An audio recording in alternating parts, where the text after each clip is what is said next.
Je vais vous présenter l'iRide. Alors il se présente comme ça quand vous ouvrez. Dans le carton, vous avez le prisme juste là et le module à accrocher sur votre casque. Et vous avez juste en dessous différents adhésifs à l'intérieur, le chargeur, les écouteurs et les micros qui sont prévus pour le brancher du coup à n'importe quel casque. En plus de ça, à l'intérieur, vous avez un petit boîtier qu'il faut accrocher à votre moto. Donc ensuite, vous pouvez commander facilement grâce à ce petit bouton, ou sinon vous pouvez le faire aussi en commande vocale en installant le micro. iRide est compatible avec tout type de casque, donc vous avez ici un casque intégral. C'est également compatible pour les casques jet et modulables. Il suffit juste d'avoir la place juste ici qui fait 2 mm et vous pouvez l'adapter sur tous les casques. Donc là, je vais vous présenter le montage sur un casque jet. Le dispositif iRide est compatible avec Android, Apple aussi, et compatible également avec lunettes de soleil, lunettes de vue, et même avec un écran solaire comme il y a beaucoup sur les casques. Donc je vais vous montrer tout ça. Donc on commence à retirer toutes les mousses du casque.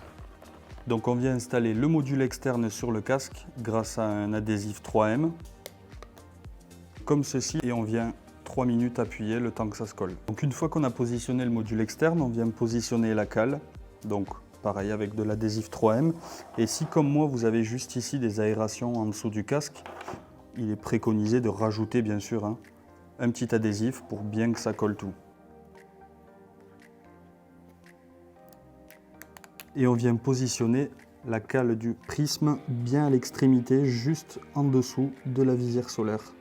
Et on n'hésite pas à garder un petit peu appuyé. Donc pour la pose d'écouteurs, je vous conseille d'abord d'enlever les autocollants du velcro pour venir le loger directement à l'intérieur de votre casque, dans l'emplacement prévu, comme ceci. Une fois tout ça installé, on vient positionner notre écouteur et l'autre écouteur qu'on passe sous la mousse du casque pour le faire passer de l'autre côté. Et pour finir, on vient installer le micro. Et voilà. Donc là, on vient brancher juste ici pour finir, juste avant de remettre les mousses et de laisser un petit peu de mou pour pas que ça tire trop sur les câbles. Donc maintenant qu'on a réinstallé les mousses, on va faire l'appairage de l'appareil. Donc pour l'allumage du prisme, on reste appuyé sur le module externe jusqu'à temps que la LED tourne. Hop. Là, il est allumé. Donc une fois allumé, on va venir le connecter au téléphone. Donc il faut bien faire attention pour le téléphone, que le téléphone ne soit pas connecté à un réseau Wi-Fi. Pour ce faire, il faut que le Wi-Fi soit allumé, mais pas connecté, pour pouvoir le connecter avec votre téléphone. Il faut vérifier aussi que votre connexion Wi-Fi automatique soit bien désactivée. Si ça vous demande un mot de passe, c'est que votre configuration Wi-Fi n'est pas bonne.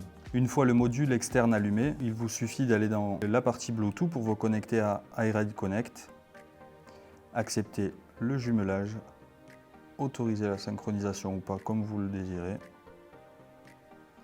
et surtout se connecter à l'Apple CarPlay ou l'Android Connect. Donc dès l'instant où en face de iRide Connect vous avez marqué oui, l'appairage a été réalisé, vous êtes bien connecté.